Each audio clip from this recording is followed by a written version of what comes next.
friends, kembali lagi bersama gua PY. Hari ini, hari Senin, seperti biasa kita akan membuat Monday Market Review. Dan kita akan memulainya dari Economic Calendar seperti biasa. Nah, kalau kita lihat di minggu lalu, itu sedikit rangkuman dari MMR yang udah gue buat di minggu lalu. Goldnya bearish, itu sudah melebihi dari ekspektasi kita. DXY dia udah masuk ke zone yang kita pengen, dan sekarang kita akan nge-review apa yang bakal terjadi di minggu ini. Oke. Nah, di sini kita bisa melihat ya dari economic calendar ada China National Day. Mungkin ini bisa menjadi dia holiday dari China-nya. Dan kalau kita lihat di jam 9 malam nanti itu ada ISM Manufacturing PMI dan ISM Manufacturing Prices. Terus disusul juga jam 10-nya ada Fed Chair Powell Speaks. Oke. Jadi hari ini di hari Senin itu ada 3 news high impact dari USD. Hati-hati buat teman-teman yang nge-trade. Dan mari kita lanjut ke hari Selasa. Nah, di hari Selasa ini ada news high impact dari Audi, yaitu RBA Interest Rate Decision. Terus dari USD juga ada nih jam 9 malam ada Jobs Opening. Jadi di hari Selasa juga ada 2 news high impact. Nah, di hari Rabu itu dari New Zealand itu ada interest rate decision. Nah, jadi dari interest rate Audi dan New Zealand ini kan benar-benar ada impactnya di dalam market. Jadi kalau kalian pengen trade on news, pastikan sebelumnya kalian udah nge-forecast benar-benar buat 2 pair ini. Nah, terus di hari Rabu jam 19.15 itu ada ADP Non-Farm Employment dari USD ya, ini high impact juga. Terus ada S&P Global Service PMI, ini dari stok USD. Terus jam 9 ada ISM Non-Manufacturing PMI dan ISM Non-Manufacturing Prices dari USD. Terus jam setengah 10 itu ada crude oil inventories. Jadi di sini di hari Rabu tuh bener-bener banyak ada news, jadi hati-hati kalian. Oke, dan di hari Kamis kita lihat hari Kamis di sini ada initial jobless claims dari USD, dan di hari Jumat seperti biasa minggu pertama di bulan Oktober ini pasti akan ada non-farm payroll. Jadi di sini kita bisa ngelihat hari Jumat ada NFP, terus ada employment rate juga dari USD. Dan itu aja mungkin news buat di minggu ini. Oke. Nah, tanpa basa-basi lagi kita langsung aja masuk ke dalam chart. Which is di sini kita sudah berada di chart gold, yang dimana gold ini benar-benar menggila banget penurunannya, cuman karena dia ngebreak dari trend line.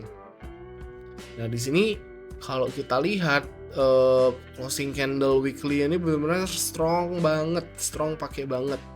Dan memang sebelum dia closing candle se-strong ini, dia sudah sempat membuat sebuah candle rejection di area ini. Jadi itu masih make sense.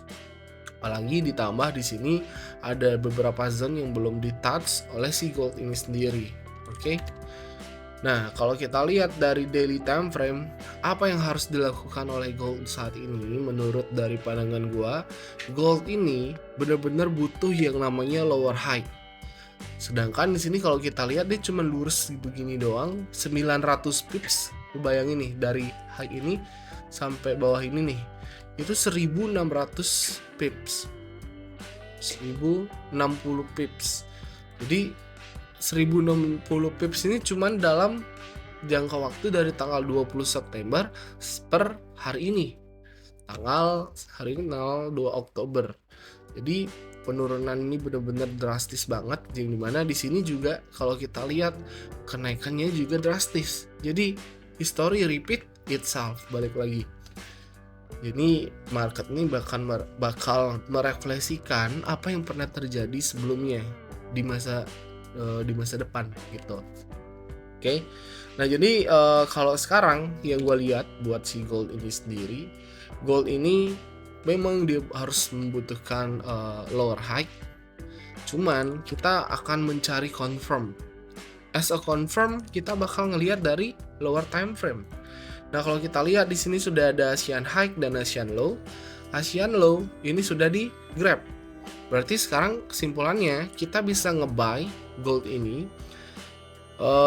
Kalau kita lihat dari lower time frame, kita bisa nge-buy ketika gold ini sudah berhasil membuat higher high baru. Nah, ketika gold ini udah membentuk higher high baru ini, kita bakal mencari sebuah order block yang masih belum di touch di sini untuk dia turun lagi, lalu kita enter di sini, baru kita bisa ngehold. Nah, harapannya gue bakal nge-buy ketika gold ini sudah membentuk change of character seperti yang gue presentasikan di sini. Jadi ketika ini kita berada di time frame 10 menit. Oke, time frame 10 menit ketika ada change of character yang clear seperti ini dan ditambah dari closing candle 1 hour, 4 hours itu mendukung, kita bakal bisa ngeholdnya lumayan. Jadi kalau kita lihat dari 4 jam, di sini kita bisa ngelihat ada area 618, ada area 0.88. Itu bakal menjadi target kita buat ngehold, which is area itu sekitar 320 pips. 320 pips dengan risk yang mungkin maksimal 30-50 pips itu masih wajar banget. Nah, di sini kalau lu lihat di sini ada satu order block yang mungkin aja bakal dihit oleh si gold. Kalau kita lihat nih sedikit lagi dia memasuki area order blocknya 30 pips lagi, dia memasuki area order block, itu akan lebih memberi kita memberi keputusan atau resource yang lebih lagi buat kita nge-buy di area ini. Karena dari order blocknya ini order block yang sangat high quality. Kenapa ini adalah order block high quality? Karena ketika terbentuknya order block ini, dia menghasilkan impulsif yang benar-benar tinggi gitu. Jadi dengan adanya impulsif ini, harapannya ini adalah order block yang memiliki kualitas lebih tinggi daripada order block yang di bawahnya ini. Seperti itu. Oke. Jadi buat gold kita bisa prepare buy ketika seperti tadi gue bilang di time frame 10 menitnya ada change of character, atau dia masih bisa turun ke area ini, lalu di area ini kita bisa menunggu adanya change of character lagi. Jadi ini benar-benar peluang buat kalian yang mau trading di gold. Kalian harus pantau area ini karena ini bakal memberi kalian uang jajan lebih di minggu ini. Oke. Next, kita masuk aja ke DXY. Oke, DXY. Di sini DXY sudah masuki area yang sudah gua mark di MMR sebelumnya. Percis banget dia masuk di area 50% ini, lalu dia reject. Turunnya juga cukup dalam. Di sini dia sudah membuat break of structure. Terus di sini bisa menjadi potential lower high, atau di sini dia bisa naik sekali lagi mencari si order block ini, baru dia membuat lower low baru atau break of structure lagi. Jadi ketika structure-nya ini udah jadi, maka semua pair USD itu kita bisa short, dan begitu juga sebaliknya semua pair yang berlawanan dengan USD kita bisa cari peluang untuk nge-buy atau nge-long. Oke. Ini untuk DXY, ini sesimpel ini aja karena ini udah gua bahas di MMR sebelumnya secara detail-detailnya. Sekarang kita udah langsung masuk ke tahap eksekusi. Oke. Next, kita lihat dari GBP USD. Nah, GBP USD di sini juga kita bisa lihat ya dari daily time frame. Daily time frame penurunannya cukup signifikan dan dia masih ketahan di area ini. Dia nge-tap, mungkin ini adalah 50% zone-nya dia. Nah, ini hampir dikit lagi aja dia udah masuk di 50% zone. Berarti ini bisa menjadi liquidity area di grab, masuk ke order block. dan kita bakal melihat dari 1 hour. Nah, di sini udah masuk ke yang gua maksud. Di sini kita bakal remove dulu biar lebih detail. Nah, di sini kita bisa melihat adanya corrective movement. Ketika corrective movement ini selesai, tiba-tiba ada impulsive movement. Which is ini udah sering kali gue bahas. Dan setelah itu dia membuat change of character. Kenapa ini disebut change of character? Karena dia sudah membuat high, higher low, higher high. Nah, di sini keputusannya ada di area harga sekarang. Nah, di sini kalau gue lihat ini adalah area order block yang fresh, dan mungkin nggak sih GBP USD ini turun lagi ke area ini baru dia melanjutkan kenaikannya. Jadi di area ini kita bisa ngebuy dengan stop loss yang tipis ya, tentunya 20 pips. Take profitnya kita bisa ambil di atas. Oke, di atas mungkin ini bisa jadi TP1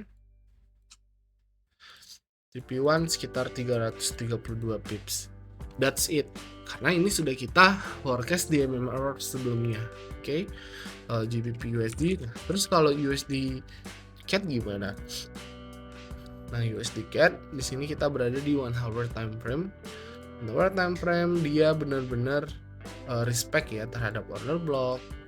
Di sini dia langsung memberi impulsif yang benar-benar strong.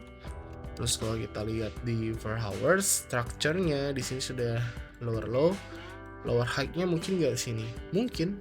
Apalagi di sini kalau kita lihat dia sudah mendekati area yang udah ada di sini. Terus di sini udah ada corrective movement yang membuat si USD CAD ini membuat low baru atau change of character di area ini. Nah, dia ada corrective movement, ada change of character. Di sini dia mencoba untuk mencari si order block ini. Sedikit lagi dia bakal sampai di area tersebut. Nah, cuman balik lagi kalau kita lihat secara kasat mata ini bisa menjadi bisa menjadi sideways dari USD CAD ya, bisa jadi sideways trend karena dia bolak-baliknya di sini-sini aja. Ini ada potensial buat si USD CAD ini sideways, ada potensial. Cuman di sini juga balik lagi kita bisa ngelihat di sini harusnya di sini ada dia menjadi impulse correction. Di sini ada trend line liquidity yang sudah di grab. Nah, sekarang kita tinggal tarik aja trend liquidity ini. Nah, ketika harganya masuk turun dan ngetes lagi si area trend line ini, maka kita bisa entry short di sini dengan stop loss di atasnya. Oke, ini untuk USD CAD simple itu aja.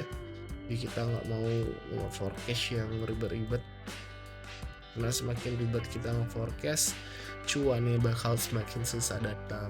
Nah, cuman sini kita bakal mencari confirmation as a change of character. Ya, kalian tahu lah change of character itu adalah perubahan structure dari bullish menjadi bearish atau bearish menjadi bullish. Oke, mungkin itu aja MMR di minggu ini. Hope you guys enjoy this video. Jangan lupa subscribe, like, dan komen, dan share ke teman kalian yang belum memiliki insight buat market minggu ini. Gue PY, see you on the next video.